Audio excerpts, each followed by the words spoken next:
मौलाना फजल रहमान साहब के गिर्द वो लोग बैठे थे जो अभी ताज़ा ही इक़्तिदार से वहाँ चले गए, इसको मैं कहते हैं खुड्डे लाइन साइड पे हो गए, और कुछ के पास तो अभी भी मेरे ख्याल से इक़्तिदार है। मौलाना फजल रहमान साहब के करीब वो लोग बैठे हैं जिनके बड़े बूढ़े करप्शन पर जेल में मौजूद हैं। वैसे ये भी क्या अजीब सी बात नहीं है कि हम जब बात करते हैं तो कहते हैं कि हमारे बड़े बूढ़े बहुत समझदार हैं, बहुत अक्लमंद हैं, वो पढ़े लिखे ना भी थे लेकिन उनके पास तजुर्बा था, एक्सपीरियंस था, उन्होंने दुनिया देखी थी, उनके मशवरे बड़े काम के होते थे। लेकिन मौलाना साहब के पास जो लोग बैठे थे वो जब अपने बड़े बुज़ुर्गों की बात करते होंगे तो क्या कहते होंगे, ज़रा सोचें कि हमारे बुज़ुर्गों पर तो करप्शन के मुकदमात हैं, हमारे बुज़ुर्गों ने तो अकामे रखे हुए थे, हमारे बुज़ुर्गों का नाम अल्हम्दुलिल्लाह माशाल्लाह से पैनामा स्कैंडल में सर-ए-फ़हरिस्त था, हमारे बुज़ुर्ग सुप्रीम कोर्ट से नाअहल करार पाए, हमारे बुज़ुर्ग एक दूसरे को ही गद्दार कहते रहे, हमारे बुज़ुर्गों ने एक दूसरे को सड़कों पर घसीटने का बड़े सबके सामने अलअलन वादा किया था, हमारे बुज़ुर्ग एक दूसरे का पेट फाड़ कर करप्शन का पैसा निकालने की बात करते रहे, हमारे बुज़ुर्ग जाली अकाउंट्स के मुकदमात में मुलविस पाए गए, और आज हम उन्हीं बुज़ुर्गों को बचाने के लिए यहाँ जमा हो गए हैं। आज हम उन्हीं बुज़ुर्गों की रिहाई के लिए यहाँ पे बैठ गए हैं। आज हम आवाम की मदद से अपने बुज़ुर्गों पर कायम मुकदमात का खात्मा चाहते हैं, क्योंकि अदालतें तो रिलीफ नहीं दे रही, अदालतें कह रही है कि सबूत लाओ, खुद को बेगुनाह साबित करो। अदालत में तो अब कोई ऐसा जज नहीं बैठा जिसको फ़ोन पर कहा जाए कि उसे छोड़ दो या उसको पकड़कर सज़ा दे दो या ऐसे कर लो वैसे कर लो, ऑर्डर दिया जाए। इसलिए अब इत्तेहाद बहुत ज़रूरी है, बुज़ुर्गों की रिहाई के लिए इत्तेहाद ज़रूरी है। दूसरी बात, एहतजाज। मैंने कल भी कहा था नाज़रीन, आपको याद होगा कि एहतजाज करना मज़लूम का हक होता है, एहतजाज करना उसका हक होता है जिस पर जुल्म हुआ हो, जिसके साथ नाइंसाफ़ी हुई हो। एहतजाज करना हाकिमों का काम नहीं होता। एक सिंध का हाकिम और एक 3 बार मुल्क के हाकिम रहने वाला ख़ानदान किसके खिलाफ एहतजाज करेगा? अपनी पॉलिसियों के खिलाफ, लिए गए कर्ज़ों के खिलाफ। एहतजाज उस वक्त बनता जब मुल्क को बेहतरीन हालत में ये लोग छोड़ कर जाते, और अगर मुल्क बेहतरीन हालत में होता तो आपको जाना ही ना पड़ता भाई साहब और बहनों जो आ जाते हैं अवाम का दर्द बांटने। आपको कौम ने मुस्तरद कर दिया मुकम्मल तौर पर, क्योंकि कौम भी तंग आ चुकी थी रोज़ रोज़ के झूठे दावों से और झूठे वादों से। हर इंतखाबात में वही चेहरे, वही घिसे पिटे वादे, वही घिसे पिटे दावे जो कि कभी पूरे नहीं होते, वफा नहीं होते। जिस इत्तेहाद की सरबराही मौलाना फजल रहमान जैसी शख्सियत करे, ज़रा सोचें उस इत्तेहाद की क्रेडिबिलिटी क्या होगी। ये जो इत्तेहादी प्रेस कॉन्फ्रेंस है इसमें पता नहीं क्या कुछ होता रहा, और अब जारी बात है सारी प्रेस कॉन्फ्रेंस तो कवर नहीं हो सकती कि बहुत सीधा बातें आपके साथ ज़रूर शेयर करेंगे, वो जवाब भी देंगे, ये भी बताएंगे कि ऐसे नहीं चलेगा। दूसरा क्लिप चलाइएगा रज़ा।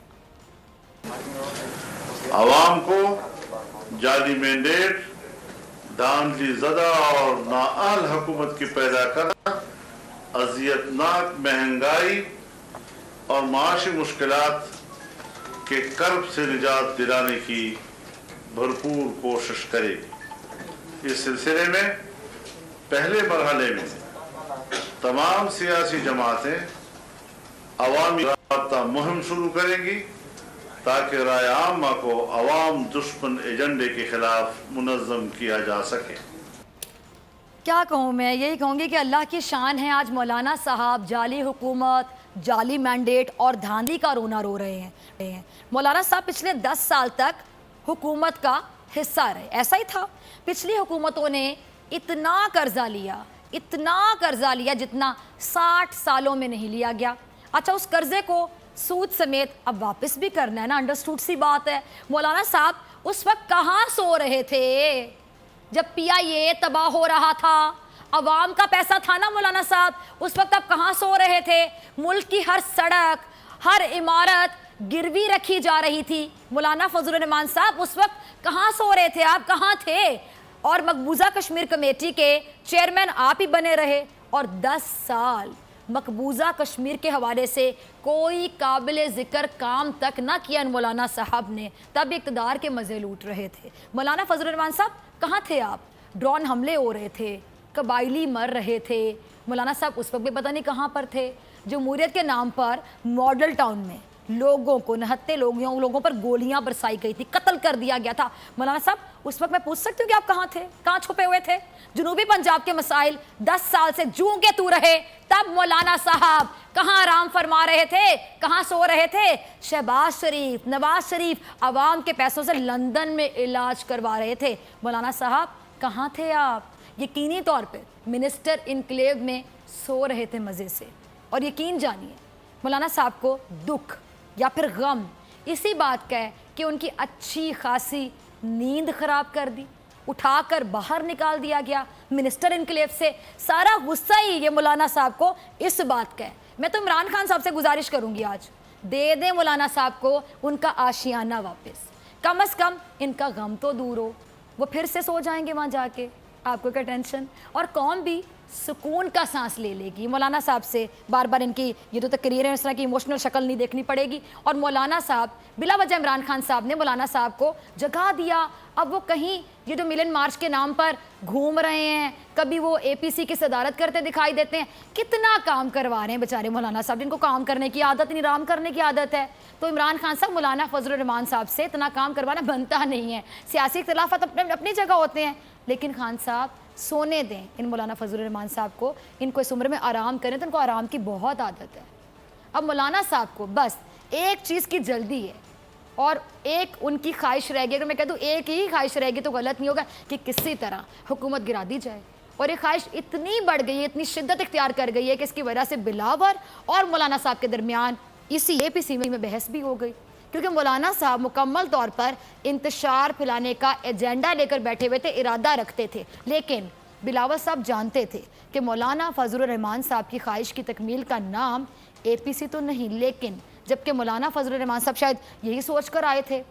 वैसे ही लोग मौलाना फजल रहमान साहब के साथ मेरे ख्याल से नाइंसाफ़ी कर देते हैं। किस तरह कि APC की सरबराही मौलाना को दे दी, लेकिन फिर उनकी बात मानने से भी साफ इनकार कर दिया। ज़्यादती हो गई ना, खुला तज़ाद है। ये ज़रा अगला क्लिप देखिएगा। इजलास ने मुतालबा किया है कि वज़ीरिस्तान से ताल्लुक़ रखने वाले 2 मेंबरान कौमी असम्बली के प्रोटेक्शन ऑर्डर भी जारी किए जाए, ताकि वो अपने आवाम की पार्लियामेंट में नुमाइंदगी कर सकें। अच्छा, मैं मौलाना साहब एंड कंपनी से एक मुखलिसाना सवाल करना चाहूँगी। आप सिर्फ एक बार ये बता दें कि जिन दो कौमी असम्बली के जो मेंबरान हैं, जिनके प्रोडक्शन ऑर्डर जारी करने की बारहा बात करते हैं, मुतालबा करते हैं, उन पर इल्ज़ाम आखिर क्या है? पता है आपको? अगर पता है तो बनता है बार बार ये मुतालबा करना।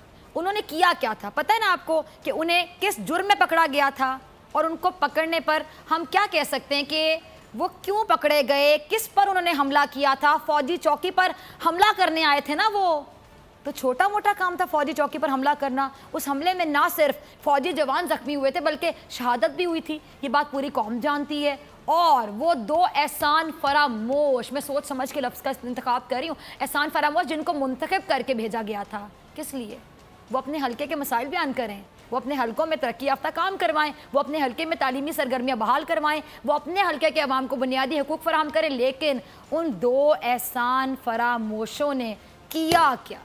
एक कहता रहा कि मैं फ़ौज को कत्ल कर दूंगा, यही कहता रहा, फ़ौज को वज़ीरिस्तान से निकाल दो।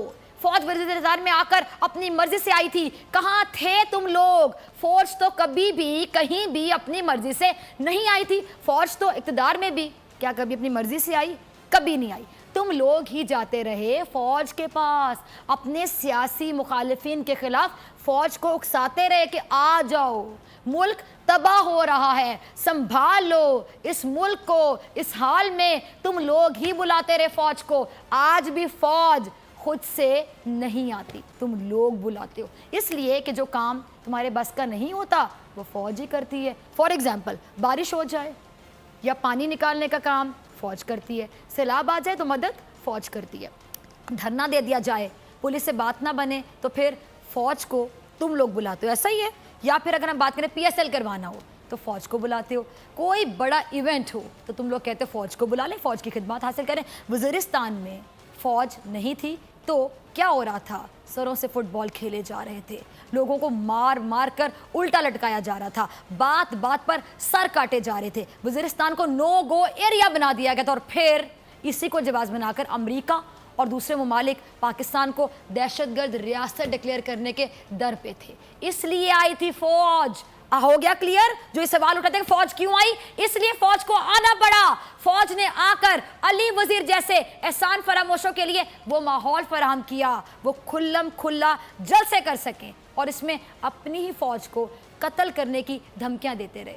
फौज ने आकर वजीरिस्तान को वो अमन दिया जिसके बाद मोहसिन दावड़ जैसे घटिया लोग, यकीन जानिए घटिया लोग, इंतखाबात में हिस्सा लें, वजीरिस्तान में आज़ादी के साथ घूमें, छोटे बड़े जलसे करें, खौफो खतर मुलाकातें करें, और फिर गालियां भी उसी पाक फौज को निकालें, हमला भी उसी फौज पर करें, रियासत के खिलाफ बगावत करने की कोशिश करें। इसलिए ये जो दो एहसान फरामोश हैं ये जेल पर हैं और जेल में हैं, और आप लोगों को इनकी फिक्र खाए चले जा रही कि इनके प्रोडक्शन ऑर्डर्स के अलावा आप लोगों की जो असेंबलीज की कार्रवाई नहीं चलती, आप लोग को बात नहीं करते। मौलाना साहब एंड कंपनी, आप लोग थोड़ा ज़र्फ दिखा दें, मुजम्मत करें, इन लोगों के जो रियासत मुखालिफ एजेंडाज हैं ना, इनके बारे में बात करें कि हम शदीद अल्फाज में मुजम्मत करते हैं। अगर आप लोग भी मुजम्मत ना करें और इनके साथ इज़हार हमदर्दी करें और इनके लिए आपकी जो मोहब्बतें हैं वो फूट फूट कर बाहर आए इस असम्बली के फ्लोर पर, तो मैं तो फिर आपसे भी कहूँगी कि बस ऐसे नहीं चलेगा।